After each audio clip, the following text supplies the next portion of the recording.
आज मैं आपको एक ऐसी साधना के बारे में बताने जा रहा हूँ, जो सुनने में बहुत सरल लगती है, लेकिन करने में क्लिष्ट है और यदि आपने इसे कर लिया ना, तो अनायास ही कई सारी शक्तियाँ आपको मिल सकती हैं। मैं शक्तियाँ मिलने का दावा नहीं करता, गारंटी नहीं लेता, लेकिन इसमें होता क्या है कि जो आपका लॉक्ड पोटेंशियल, जो शक्तियाँ आप में ऑलरेडी हैं, उन्हें ज़रा सा हिट की ज़रूरत है ना, वो इससे ऑन हो जाती हैं। बहुत ही सरल साधना है। इसमें करना क्या है कि आपको 17 दिन और 17 मिनट चाहिए। हर रोज 17 मिनट एक निश्चित स्थान पर, ये नहीं कि आज यहाँ किया कल कहीं और किया। 17 दिन आप एक निश्चित स्थान चुन लें। उस स्थान पर रोज 17 मिनट तक आपको ध्यान में बैठना है। ध्यान क्या करना है? सिर्फ और सिर्फ सांसों पर ध्यान देना है। कैसे?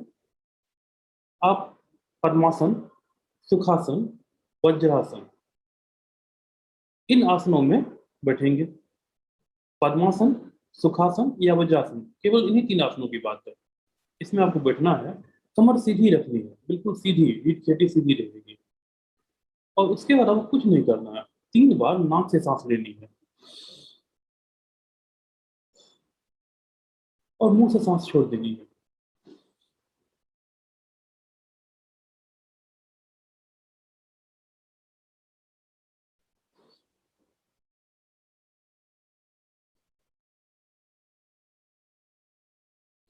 गहरी सांसें, ये जो 3 बार सांसें आप लेंगे, ये गहरी सांसें हैं। अब देखिए मेरी आंख नहीं खुल पा रही है। ऐसा करते हैं क्या होता है ना कि तुरंत ही आपका एक तरीके से इंजन स्टार्ट होता है ना, से आपका जो आध्यात्मिक चेतना है वो स्टार्ट हो जाता है, उसको किक स्टार्ट मिल जाता है।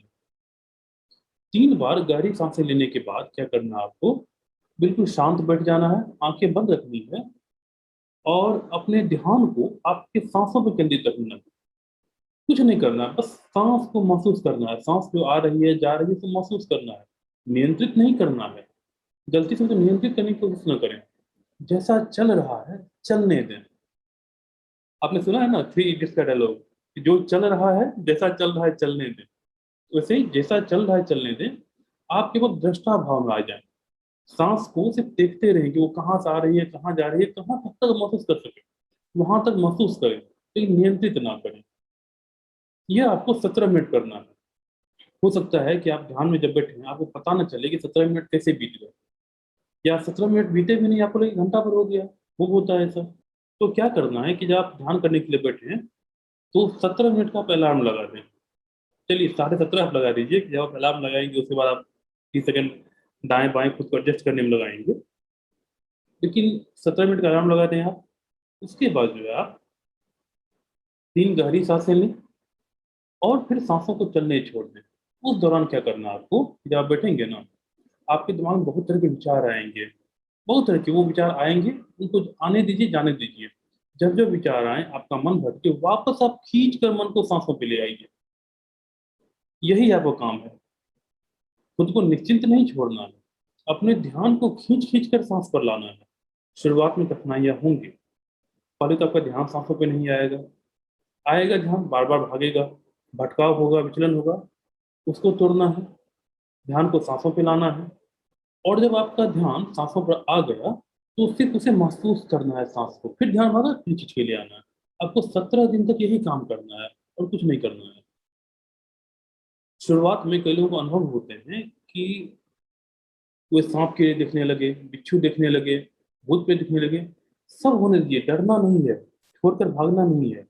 ऐसे अनुभव हुए हैं लोगों को कि उन्हें लगा कि 2-3 मिनट में कि जैसे उनको भूत प्रेत पकड़ लेंगे, सांप बिच्छू पकड़ लेंगे। लेकिन 2-3 मिनट उन्होंने पार कर लिया ना, तो फिर सब शांत हो गया। पहाड़, नदी, झरने, ये सब आने लगे। लेकिन उनमें भी नहीं टिकना है। आपको बार बार लौट कर सांसों पर आना है। कुछ लोगों के साथ क्या होता है, उनके शरीर में कंपन होने लगता है, दोलन, इससे लगे कि शरीर अपने आप हिल रहा है, वो हिला नहीं रहे होते हैं। जैसे किसी का झटका लग रहा, हल्का हल्का मंद मंद झटका लग रहा हो। किसी किसी से झुंझुनी शुरू हो जाती है। सब होने दीजिए। सब कुछ होने दीजिए। 17 मिनट तक आप सिर्फ और सिर्फ दृष्टा भाव में रहेंगे और कुछ भी नहीं करेंगे। यह करना आपको। अब इस 17 मिनट के बाद क्या करें?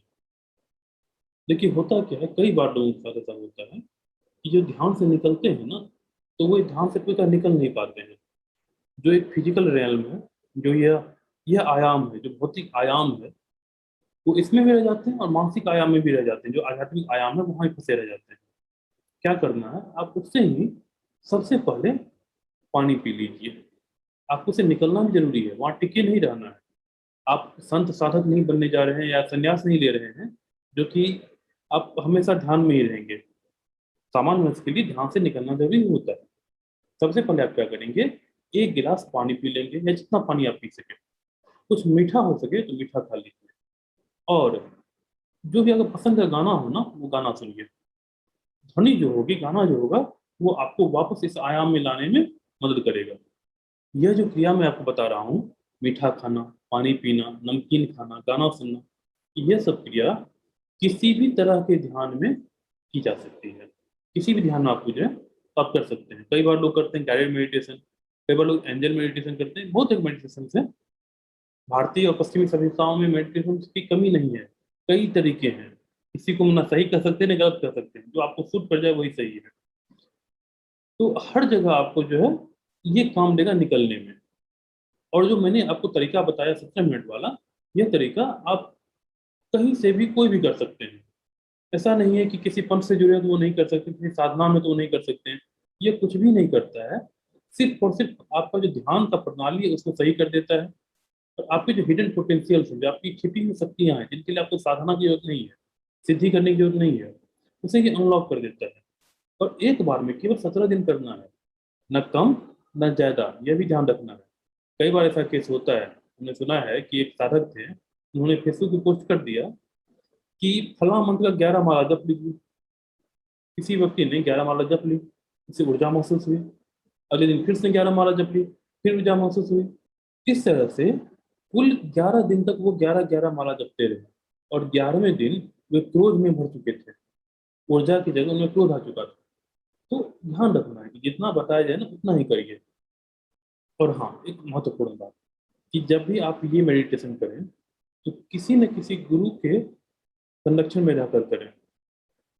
आमतौर पर मैं परामर्श की फीस रखता हूँ, लेकिन इस मेडिटेशन की मेरी फीस नहीं है। यदि आप करना चाहें तो आपको बार बार मेरा नंबर यहाँ दिख रहा होगा, या फिर नीचे मेरा नंबर लिखा हुआ है। आप उस पर व्हाट्सएप मैसेज करके मुझसे अनुमति ले सकते हैं, और मैं उस समय अपनी ऊर्जा से आपको सहयोग कर दूंगा। हाँ, इसमें फीस नहीं देनी होती है, लेकिन यथाशक्ति दक्षिणा देनी होती है। यह सिर्फ इसी साधना की बात नहीं है, किसी भी साधना को आप करते हैं तो जो भी आपकी शक्ति हो, जो भी आपका सामर्थ्य हो। उदाहरण के तौर पर, यदि आप परचून की दुकान चलाते हैं तो कुछ नहीं करना है, आधा किलो चीनी दे आइए। मिठाई की दुकान चलाते हैं तो आधा किलो मिठाई दे आइए, अगरबत्ती दे दीजिए। तो कुछ ना कुछ तो आपसे संभव होगा। गाय पालते हैं तो आधा किलो दूध तो होगा। तो जब भी आप किसी से कुछ ज्ञान लें, कुछ भी लें, तो कुछ ना कुछ जरूर लें, क्योंकि ये सृष्टि का नियम है, ये बैलेंसिंग एक्ट है। यदि आप बैलेंस नहीं करते तो अनबैलेंस हो जाता है। यदि आप किसी के संरक्षण में ये नहीं करते तो आपको थोड़ी बहुत हानि भी हो सकती है। यदि आप किसी के संरक्षण में करते हैं तो हानि नहीं होगी, लाभ होंगे, लेकिन उन लाभों का कुछ ना कुछ आपको चुकाना पड़ेगा। और मैं यह नहीं कह रहा हूँ कि केवल आप मेरे ही निर्देशन में कीजिए। जो आपके गुरु हैं, आप उनसे मिलिए, उनको बताइए गुरु जी मैं ये करना चाहता हूँ, वो आपको आज्ञा दे, आप कर दीजिए। तो चलिए हम अगली वीडियो में मिलते हैं। तब तक के लिए नमस्कार। आगे नवरात्रि आ रही है, अपना और अपने परिजनों का ख्याल रखें, और नवरात्रि में कोशिश करें कि आप ज़्यादा से ज़्यादा ऊर्जा संरक्षित कर दें, जो आपको पूरे साल काम देगा। यदि आपको मेरी वीडियो अच्छी लगी हो और यह साधना करने के बाद यदि आपको ऊर्जा महसूस होती है तो कमेंट में ज़रूर बताएं, और लाइक करना ना भूलें।